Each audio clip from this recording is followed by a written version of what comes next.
Hello दोस्तों, मैं राजकुमार आप तमाम व्यूवर्स का इस YouTube channel learn with me पर एक बार फिर से बहुत बहुत स्वागत करता हूं। दोस्तों, हम लोग क्लास 10th के एक पोम थिनर देन ए क्रिसेंट को कंप्लीट कर चुके हैं और आज हम इस कविता पर आधारित जो शॉर्ट टाइप के क्वेश्चंस हैं का आंसर्स का सॉल्यूशन हम लोग देखने वाले हैं।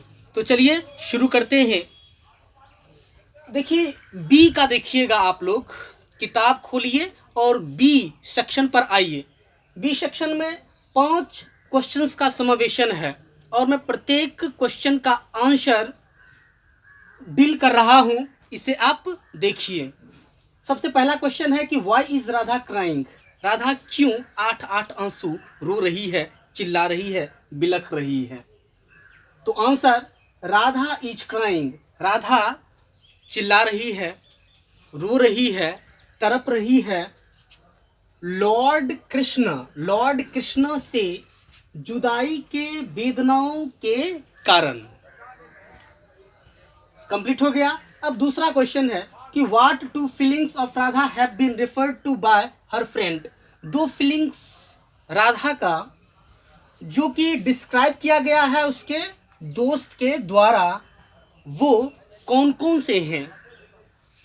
तो आंसर के रूप में देखिए, 2 feelings of Radha described bye her friend, अर्थात 2 फीलिंग्स, राधा के 2 फीलिंग्स जो उसके सहेली के द्वारा डिस्क्राइब किया गया है वह है। सबसे पहला incoherence of her query and reply, यानी उसके सवाल और जवाब में असंगतता है। आप लाइन देखे होंगे, you ask one thing and she speaks of another. तो उसके स्टेटमेंट में और उसके आंसर में डिफरेंस है, इनकोहेरेंस है। एक तो ये हो गया पहला। उसके बाद दूसरा है कि वह सूचना दे रही है क्रिसेंट मून से भी अधिक पतली होने का। उसका जो फिजिकल एग्जिस्टेंस है वह धीरे धीरे ग्रोइंग हो रहा है और धीरे धीरे जो है क्रिसेंट मून से भी वह अधिक दुबली हो जाएगी। ये दोनों रिपोर्ट जो है, ये दोनों फीलिंग्स जो है वह उसके दोस्त वह बयां कर रही है। चलिए तीसरा क्वेश्चन पर आइए। To whom does the friend make a report. अब रिपोर्ट जो है वह किसके यहाँ कहने के लिए वो गई है, राधा की फ्रेंड।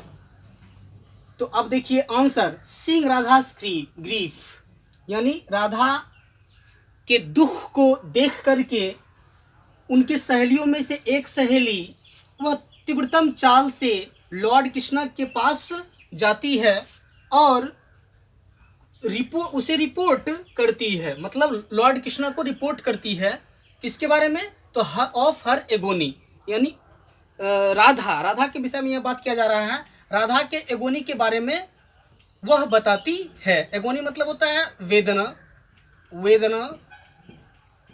या दुख, वेदना या दुख। चलिए क्वेश्चन नंबर 4 है कि what do Radha's friends believe in. Radha की सहेलियां किस चीज में विश्वास करती है। तो answer, Radha's friends believe that Joy of Radha में कम अगेन, यानी राधा की सहेलियां ऐसे विश्वास करती है कि खुशियों का दिन, अटखेलियों का दिन या रास रचाने का दिन आएगा। पर्सनली राधा के संदर्भ में बात किया जा रहा है, लेकिन यहाँ गोपियाँ भी सम्मिलित है, यानी जॉय का दिन जो है वो आएगा एंड सी में बी ऑल राइट, और राधा ठीक हो जाएगी, उसकी मन स्थिति वो ठीक हो जाएगी। चलिए 5वां क्वेश्चन को देखते हैं कि why did Radha's friend run to Lord Krishna. अब राधा कि जो सहेली है वह क्यों लॉर्ड कृष्ण के पास दौड़ करके जाती है। तो राधा की फ्रेंड यानी Radha's friend rush to Lord Krishna के पास वह तिब्बतम चाल में जाती है, दौड़ते हुए जाती है और रिपोर्ट कहती है किसके बारे में, तो राधा के जो पुअर फिजियोलॉजी और साइकोलॉजी है उसके बारे में। फिजियोलॉजी मतलब होता है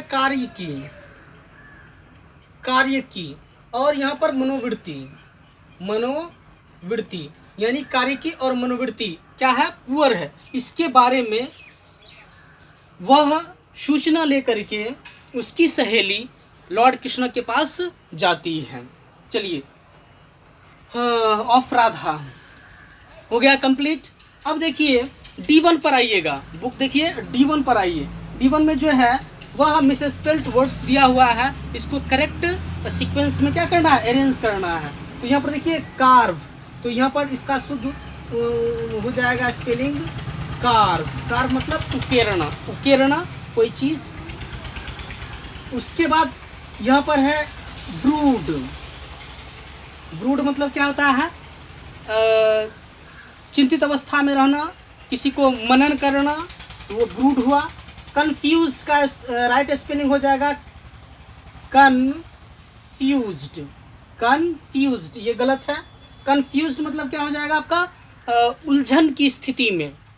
उसके बाद बेनिस मतलब होता है गायब होना, बेनिस का स्पेलिंग होगा बेनिस।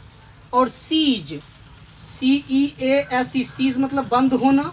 और थिनर मतलब अधिक पतली, यानी इसका स्पेलिंग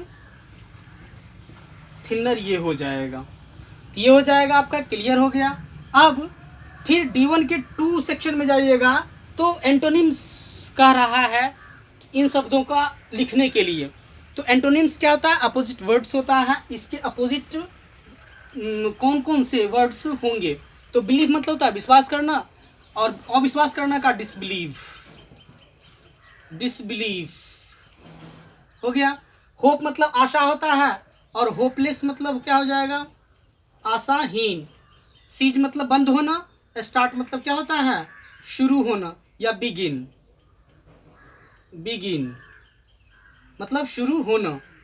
थिन मतलब पतला, फैट मतलब मोटा या हेल्दी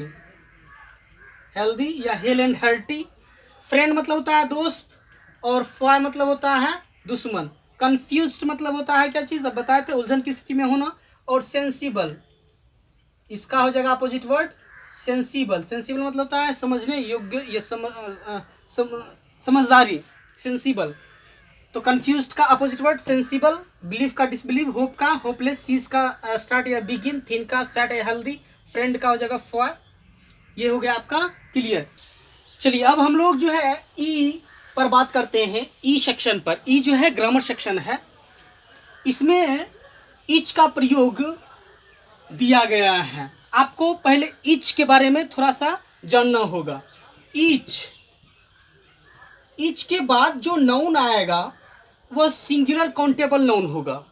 क्या होगा, सिंगुलर होगा और काउंटेबल नाउन होगा।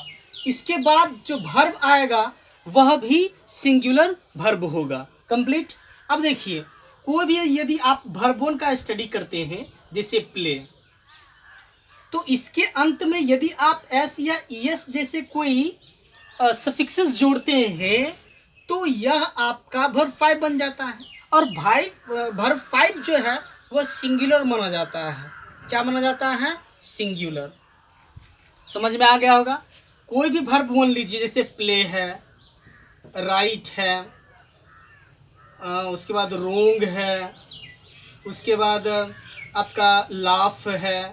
कोई भी वर्ब लीजिए, यह हमेशा वर्बों जो है वह प्लूरल फॉर्म में रहता है। लेकिन जब इसके अंत में एस या ईएस से कोई भी सफिक्सेस जोड़ते हैं तो यह वर्ब 5 बनता है, लेकिन सिंगुलर कंडीशन में रहता है। जैसे अगर हम प्लेस की बात करें, राइट्स की बात करें, रोंग्स या लाप्स, ये सभी वर्ब 5 है और सिंगुलर कंडीशन में है। चलिए अब हम इस यहाँ बात करते हैं। ईच मतलब ऐसे प्रत्येक होता है, प्रत्येक। अब देखिए ईच के बाद सिंगुलर काउंटेबल नाउन, देखिए सभी में ईच है, और इसके बाद देखिए जो नाउन है वह सभी सिंगुलर फॉर्म में है। देखिए और काउंटेबल नाउन है boy, teacher, person, child, labourer, painter, lesson, room, bench और कंपार्टमेंट। अब देखिए जब नाउन है सिंगुलर कंडीशन में तो वर्ब भी मेरा क्या आएगा, सिंगुलर वाला आएगा। अब देखिए थोड़ा सा ऑक्सिलरी वर्ब की ओर थोड़ा सा बढ़ते हैं। ईज क्या है, सिंगुलर है। उसी तरह वाज भी क्या है, सिंगुलर है। उसी तरह हैज़ भी क्या है, सिंगुलर है। इसका प्लुरल क्या होता है, ईच का मान चलिए कि आर, वाज का क्या होता है, वर, हैज का क्या होता है, हैव। ये सभी प्लुरल वर्ब्स हैं। अब देखिए हमको चयन क्या करना है, वर्ब सिंगुलर। तो देखिए each boy dash to school, each boy यानी प्रत्येक लड़का, गो या गोज क्या होगा, तो यहाँ पर देखिए गो तो वर्ब वन हो गया आपका, प्लुरल फॉर्म में आएगा, लेकिन यहाँ पर तो सिंगुलर है नाउन, तो वर्ब भी आपको सिंगुलर देना पड़ेगा। तो गो के अंत में आप यस जोड़ते हैं तो वर्ब फाइव बनता है, सिंगुलर कंडीशन में रहता है, इसलिए आपका हो जाएगा गोज। यानी ईच बॉय प्रत्येक लड़का घर स्कूल जाता है। उसी तरह अब वर्ब की बात करते हैं तो यहाँ पर हैज़ हो जाएगा, सिंगुलर वर्ब है। ओन्स हो जाएगा, सिंगुलर वर्ब है। हैज, उसी तरह वॉज, उसके बाद हैज बीन, उसके बाद हैज, ईज, उसके बाद वॉज। तो ये सभी सिंगुलर वर्ब्स था, इसीलिए यही जो है राइट वन आंसर होगा, और इसमें फिल इन द ब्लैंक्स में जो है फिलअप होगा। चलिए ये ज़्यादा विस्तृत हम नहीं बता रहे हैं, सिर्फ एक हिंट दे दिए हैं, और हम सेपरेट वीडियो जब सब्जेक्ट वर्ब एग्रीमेंट की बात करेंगे तो उसमें बृहत रूप से जो है चर्चा करेंगे।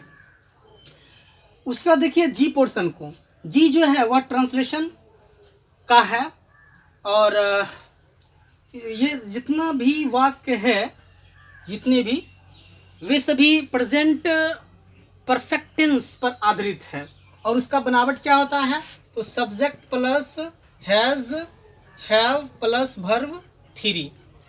आप पढ़े होंगे कि जिस क्रिया के अंत में चुका है, चुकी है, चुके हैं, आ है, ई है, ए है इत्यादि रहता है, तो वे प्रेजेंट परफेक्ट टेंस माना जाता है।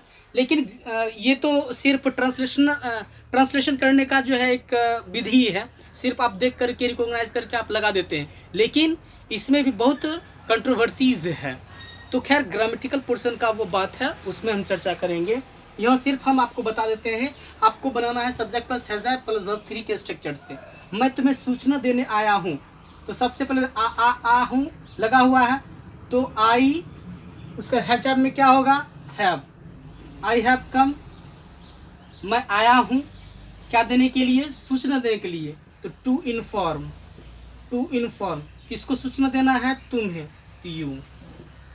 मैं तुम्हें यह पुस्तक देने आया हूँ, तो आई हैव कम, मैं आया हूँ क्या चीज़ देने के लिए, पुस्तक देने के लिए, तो टू गिव, तुम्हें यह पुस्तक, तो दिस बुक हो जाएगा, दिस बुक। मैं नाश्ता कर चुका हूँ, तो I have had my breakfast. या यहाँ पर जो है फिनिश्ड का भी प्रयोग कर सकते हैं आप।